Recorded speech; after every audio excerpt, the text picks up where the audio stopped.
welcome back to my channel. If you're new here, my name is Shirley, also known as Backttalk, and I usually do anything Disney, but today we are doing a day in Hong Kong.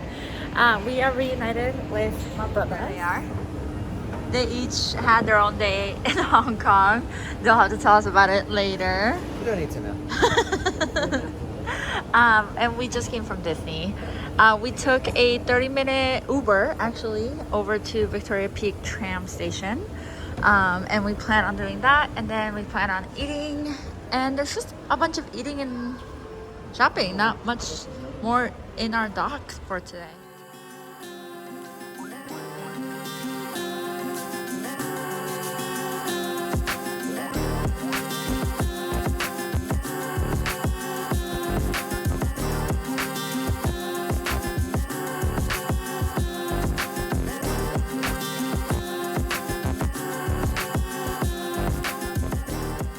Definitely went to the wrong building, but we're close enough. You can get a China Monopoly set. Monopoly Dreams. What's this little cat about? What's your story, little cat? So we were actually in the wrong building. We were across the Peak Tower building. The Uber just left us here, but this ended up working out because this building had an observation deck. So we went all the way up and we were still able to get really nice, beautiful, foggy views, but for free. And it was right next to it. So if you really wanted to do the Victoria Peak experience through that building, you could just go downstairs, go across the street, and you would still get to pay tickets and go to the observatory deck there, as you can see here. But we decided to just stay where we were. It is free, we still got the same amazing view, and we didn't have to pay for it, and we got to explore this little mall building thing. After looking at the views, we made it into a Monopoly store. We don't play Monopoly because Eric would always cheat and win. That's not true. That is not true. I would win fair and square. That you and Brian. 100% of the time he would win. We also did not play at Brendan's house because of an incident we don't talk about. But George, we're getting you something. We don't really know what this is. An exhibit? Place for pictures? I have no clue. Oh, you see the cat? A little research for us. For $33, you too can become Mr. Monopoly and get into the fun with some 4DX technology. You can also see a world record holding biggest Monopoly token in the world. We did not. We just continue walking around this building and we happened to see a McDonald's. I know this is crazy that we're in Hong Kong and eating McDonald's, but we just have to try McDonald's everywhere we go. It's kind of like the Disneys where I have to hit every Disney in the world. I guess I also have to hit every McDonald's in the world. And I was boring this time. I got chicken nuggets. The best chicken nuggets that I've had are from Japan, actually, so that's a little fun fact. And the nice thing about this McDonald's was that there was a nice little view outside, so you could sit outside, enjoy a drink, and just, you know, take in the views. This is it in between the two buildings. There is tons of eating and shopping and drinking and things that are more traditional to Hong Kong than just McDonald's. We decided to take the Peak tram down to the city instead of an Uber because it was going to be $7 each, so it was going to cost us about the same as an Uber, and we thought it would be better to take the experience. Yes, my last hood.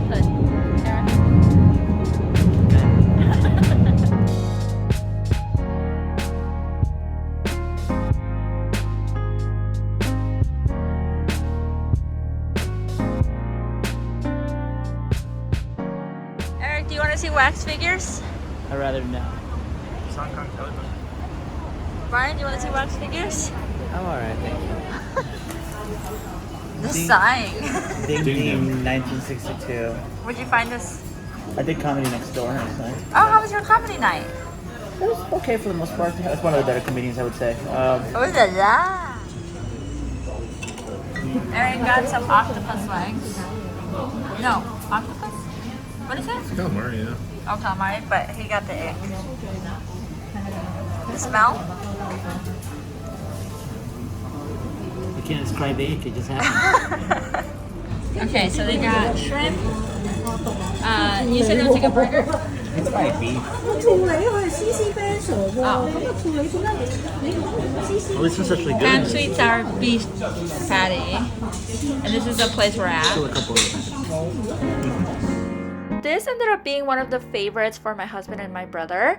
They both really liked it and they would highly recommend it, and it was walking distance from getting off of the tram, which is really nice. So here I included a map so you can kind of see the distance that we traveled. So we were at the peak tower, we went down through the tram, which you can see in the little blue, and then there's where it dropped us off at the peak tram. We walked a little bit over to more centralized area. That's where we found the Ding Dim restaurant that my brother saw the night before, and then we walked a little bit more for the central mid-level escalators. These are the escalators that are indoors, outdoors, and they are the longest or largest in the world. They were amazing to look at, and you can spend a whole entire day here just shopping and eating. We kind of spent a good afternoon here. So we first went to Market Spencer's, which I'm sure a lot of you know what it is. I didn't get to go when I was in Edinburgh, so this time I did get to go, and I geeked out and I got a couple of snacks, and I would highly recommend just a quick snack. There are many little spots that I could recommend around this area, but one of them is the Cheung Hing Shanghai pan-fried buns, and I am so sorry if I mispronounced it horribly. These were so delicious and so good, and I would get on a plane right now, go straight, eat these, and come back. That's how good they were. Nice. All right, let's do it. We're by the Star something. Oh, it looks nice. Is there any seafood in this? No. Okay. All right, try it out. Oh, why? What'd you get? By Star something, I meant Avenue of Stars, which is 13 minutes away from the fried buns. We actually walk with the fried buns over here so we can eat with a view. I would highly recommend you do something similar. You can even get a drink and just sit and enjoy the view and the skyline. We also went and saw the Bruce Lee statue along with other statues that they had across the avenue. A really nice place to go. We did go to Fortum and Mason, which is a tea and biscuit store. I hadn't heard of it before, but it is gorgeous, and if you go upstairs, they actually have tea tasting or tea service where you can get little bites to eat and tea. We didn't do the whole experience, but we did buy some biscuits as souvenirs, and we did buy a tea can just for the can. We did enjoy the view a little bit more before we started walking again. There is tons of walking in Hong Kong, so just make sure you bring the right shoes because store after store, food after food, and it is non-stop. So after we enjoyed the view, we went shopping, and no, we did not go to the Chanel store. We are not there yet. But we did check out some of the buildings, and we did find a Lego store, which we definitely wanted to go to. Inside the Lego store, it was a little disappointing because it was a little bit warm. The AC wasn't kicking all the way, and it was full of families, as you can imagine. So we just went in really quickly and checked it out. This cool figure is right there as soon as you come in, and of course they have other Lego setups that you can check out. This is perfect for any Lego fanatic in your family. We have one. I'm sure you have one in your family. What is the Lego that you would want if you could get any Lego in the world? For me, it would probably be the Hogwarts castle, but I feel like I need a room first because once I get one, I'll probably go crazy. After that, we went over to the museum to check out some of the stores, and we just checked out some souvenir shops to get some last minute souvenirs. Alright, we are in Delaney's, the Irish pub, just here to take a break from, I don't know why, we haven't done much, but we need a break. I think it's just traveling. Very empty, cute little place, quiet. It's what we needed. AC's perfect. Drink, I haven't tried it yet, but it's my use, so it should be fine. And our designated driver over there is drinking water. Eric is paying rent. That's his credit card information. So Delaney's Irish pub was actually in a great location. We were able to separate, and we left my brothers there to continue enjoying the AC while Brendan and I continue to spend our money.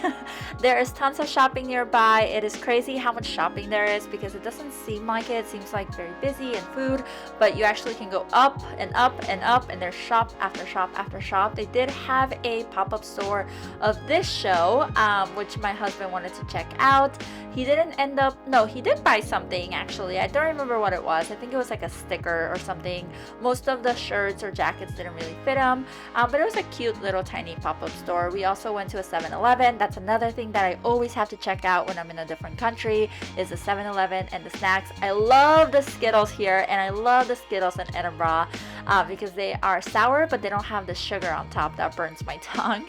We also went to Jollibee's. Yes, we have Jollibee's here, but Brendan really wanted a pie. And then from there, we collected my brothers and we headed over to a Korean restaurant that my brother Eric found while he was waiting for us from shopping. The restaurant is called Outdark Korean Restaurant, and we were really lucky for them to let us in. I guess it is based on reservations, but because we went on a low time after lunch and before dinner, they let us stay as long as we stayed less than an hour and a half before they started to book the reservation. So we said, of course, we'll be fast. We got a couple of drinks, of course. We got soju, and I got chicken and fries because that's who I am, as you can tell from my breakfast order. And my brother and Brendan got something more delicious, but I'll let them describe what it was. What is it, Eric? This is chicken and tteokbokki, corn and cheese, rice, potato, pineapple, Kimchi. some kind of radish. No, egg. That's egg? Yeah. We would unanimously recommend the Korean restaurant. It is high up on the list of places you must eat at when you are in Hong Kong. From there, we split up. My brother Eric went back to the hotel to leave some of the shopping bags and to relax, and my brother Brian, myself, and my husband went over to a cat cafe. This is the first cat cafe we have ever been to in our travels, because I always felt kind of weird about going to an animal cafe of any sort, because you just never know the background or how the animals are treated or any of that. But this cat cafe is a little bit special. So it is called a cat tea room, and all of the cats that you see are adopted. They have 3 locations. 2 of the locations have 100% cats that were adopted, and the 3rd location is a mix. The donations that go into this go towards the cat, obviously running the business a little bit, and they also go to donations for stray cats, which is absolutely lovely. The cats live here, so there's no cages or anything like that. They are free to roam. It is their house, and it is full of so many fun toys and cat trees, and everyone who was working there was so kind to us and so nice that I can't imagine how they treat the cats here. So I would highly recommend this place. We had a great time with the cats. They were super friendly. Obviously, they were treat motivated. You do have to pay to get in. It is a reasonable price. I believe it was about $10-12 US dollars each. And then once you're inside, you can pay for more stuff. I got a coffee. I believe it was like $2.50 USD, and we also got cat treats so that we can convince the cats to come to our table. It was a really clean establishment. There was a bathroom here. There was very few people. There was cats sleeping. They had a good system, so if a cat had way too many snacks already, they would put a collar in. That way you knew that cat was done for the day. They also had a little catalog, so you get to meet the cats that you are petting and the cats that you are playing with. And of course, my husband wanted to take every single cat, but of course that's not an option. So we said bye to our cat friends, and we used the restroom, we rested our feet, and we headed over to Bakehouse, which was only about 2 minutes away walking. You'll see bakehouses all over Hong Kong, but this one is so close, and we decided to pick up some pastries on the way to Avenue of Stars. The pastries were really good. They are known for their egg tarts, but they had sold out, so if you want some of those, get there early, but I would still recommend anything because it's so good. From there, we did about a 13-minute walk over to Avenue of Stars because we wanted to see the Symphony of Lights. If I'm being real, we were a little disappointed about the Symphony of Lights. We got there early enough that we were able to still kind of sit down and rest our feet while we waited for the show, but we were just expecting a little more just based on how hyped it is. It is still worth going to and worth watching, but just temper the expectations. It's a fun show. It's a free show. Yeah, it's nice.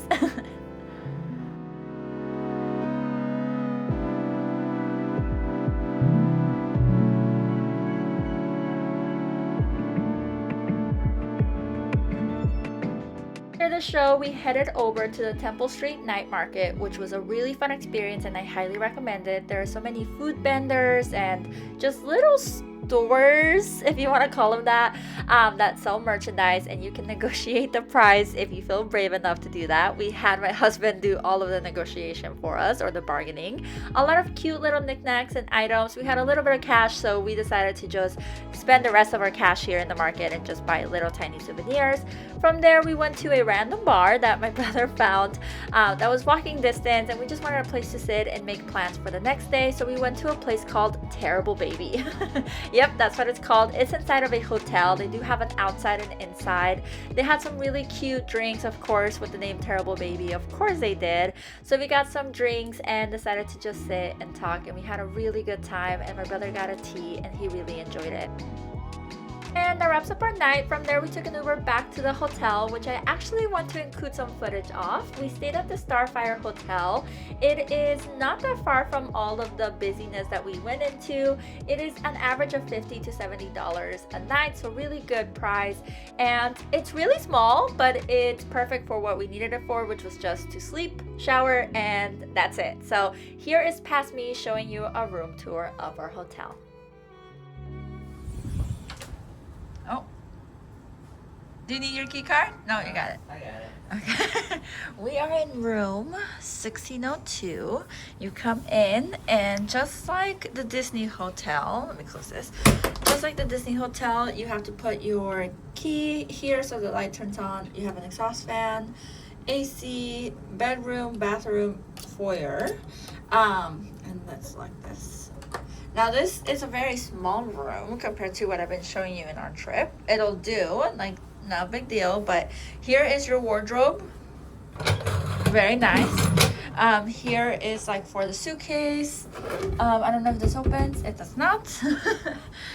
Over here you have your outlets without a converter, so you have to turn them on and off, by the way.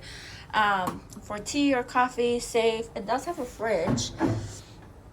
And it looks just like the Disney fridge. No, it's actually a little smaller. But it does have a fridge. That's a plus for the size of this room. You have a tiny little desk, which again, very nice. They use a good use of space. This is nothing. I think it's just for your cords if you're gonna go through. It does have a TV, a little stand, chair. You turn over, bam, the rest of the room. You have Brendan, who is not included, in his bed. And then, really nice view actually. Of the city. Oh, look at that. So yeah, so that's the view, and then you have a mirror in the back. Hello. And then the two beds, and you have a reading light in each one, and it looks like we have the same exact switches right here, which is the master, ceiling, and wall, and then the tiny little phone and our little pocket. Again, we're staying here for one night, so for us, it's fine. I do think our suitcases take over. Where? What suitcase? What suitcase? Oh, that's true. Oh, we still have the pink one in my brother's room. That's in there. But yeah, so we'll see how Hong Kong goes. Like I said, we stayed at Disney Hong Kong Hotel, so we only spend one day in this city. But it should be nice. Yay! But that's a room tour. Less than 2 minutes. Ta-da! I'll come back and talk to you about thoughts. Oh wait, the bathroom. You're probably like, wait, is there a bathroom? Yes, there's a bathroom. There is Wi-Fi, by the way. Let's see. There is Wi-Fi, by the way, and there is no amenities like toothbrushes or razors or any of the stuff that we've been getting, but that's okay. I've been kind of hoarding it, and we have to close this when we shower, which we would, of course, because of the smoke detectors. But you come into the bathroom, you have your sink, you have hand soap, toilet paper, toilets in Hong Kong and Beijing have been so cold. I don't know why. Maybe because we just came from Japan and those were like all warm. It does have a hair dryer, which is really nice. It does have your towels, more towels. Bathroom space is totally okay. Hello. See, I totally fit in here. And shower, it looks like it's the same. Oh, there's a lot of back over here. Shower, it looks like it's the same, and we do have shampoo, conditioner, bath gel, all of the good stuff. So, oh, and there's this here too, and that. Not bad. The bathroom's actually more roomy than I thought. So there you go. 4 minutes, and there's your tour. I hope you enjoyed the room tour and the vlog. I hope I included a lot of different ideas for you if you're planning your Hong Kong trip. If you have any questions, please leave them below. I would be happy to answer them if I know the answer. I hope you liked enough so you would subscribe so you can see the rest of our trip. And don't forget to like if you liked it. Until next time, adios.